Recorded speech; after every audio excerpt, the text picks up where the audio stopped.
ತಕೊಳ್ಳೇಬೇಕು madam ನೀವು. ನನ್ನ ಮಗ ನನ್ನ ಸೊಸೆ ಇಬ್ರು ಹೋಗಿರೋ 3-4 ದಿವಸ. ನನ್ನ ಮಗನ ಕಾಪಾಡಿ ಕಳಿಸ್ಕೊಡಿರಮ್ಮ ಮೇಡಮು. ನೀವು ಕೈ ಮುಗಿತೀನಿ, ನೀವು ಗಟ್ಟಿ ಬೀಳ್ತೀವಿ. ನನ್ನ ಮಗನ ಕೈಲ ಅವನಿಗೆ ಒಂದು ಮೀನು ಕವರ್ ಬರ್ಕೊಡೋರು ಬರತ್ತೀನಿಲ್ಲ. ಅದು ಅಷ್ಟಲ್ಲಿ ಮುರಿಯವರು ಈಸ್ಕೊಂಡು ಮೊದಲಾಗ ಅವ್ರು ಆಕ್ಷನ್ ತಗೊಳ್ಳಿ ಅವ್ರಿಬ್ಬರನ್ನು. ನನ್ನ ಮೊಮ್ಮಗ ಅಯ್ಯೋ ನನ್ನ ಗಂಡು ಹೋಗೋದು ನಿಮ್ಮ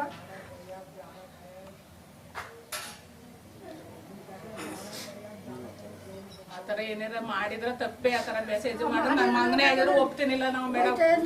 ಆತರ ಎಲ್ಲ ಕಳಿಸ್ಬಾರ್ದು ಅನ್ನೋದು ನಮ್ಗೂ ಗೊತ್ತು. ಆದ್ರೆ ಮಾಡಿಲ್ಲ ನನ್ನ ಮಗ. ಆದ್ರಿಂದ ನೀವು ಕಾರ್ತಿಕ್ ಕೀರ್ತಿನ ತಕ್ಕೊಂಡಿರೋದು ನಿಮ್ಮ ಹತ್ರ. ನನ್ನ ಮಗನ್ನ ಬಿಡಿಸ್ಬಿಟ್ಟು ಅವ್ರಿಬ್ಬರನ್ನ ಎಂಕ್ವೈರಿ ತಕೊಳ್ಳೇಬೇಕು. ತಪ್ಪು ಮಾಡಿಲ್ಲ, ತಪ್ಪು ಮಾಡ್ದೆ ಇವ್ ಅನ್ಭವಿಸ್ತಾವನಲ್ಲ ಆತರ ಅನ್ಭವಿಸ್ಬೇಕು ಅವ್ರಿಬ್ರು ಅಷ್ಟೇ ಮೇಡಮ್. ಕೇಳ್ಕೊತಾ ಇರೋದು ಆತರ ಎಲ್ಲ ಕೆಟ್ಟ ಮೆಸೇಜ್ ಮಾಡೋದು ತಪ್ಪು ಅಂತ. ನಾವು ಬಿಡ್ಸಕ್ಕೆ ಹೋಯ್ತಿರ್ಲಿಲ್ಲ ನನ್ನ ಮಗ ಆತರ ಮಾಡಿದ್ರ ನಾವು ಅನ್ಭವ್ಸು ನೀವು ಜೈಲಿ ಅಂತ ಬಿಟ್ಬಿಡ್ತೀವಿ ಮೇಡಮ್. ನಾವು ಆತರ ಮಾಡಿಲ್ಲ ನನ್ನ ಮಗ. ಅವ್ನು ಬರೋದು ಇಲ್ಲ ಮಾಡು. ಆದ್ರಿಂದ ಅವು ಕಾರ್ತಿಕ್ ಕೀರ್ತಿನ ಎಂಕ್ವೈರಿ ತಕೊಳ್ಳೇಬೇಕು ಮೇಡಮ್. ನೀವು ಅನ್ಭವಿಸ್ದಾಗ ಅವ್ರಿಗೆ ಗೊತ್ತಾಗೋದು. ಆತರ ಕಳಿಸ್ದಾಗ ಅನ್ಭವಿಸ್ಬೇಕು. ಮಗ ತಪ್ಪು ಮಾಡ್ದೆ ಅನ್ಭವಿಸ್ತಾರೆ.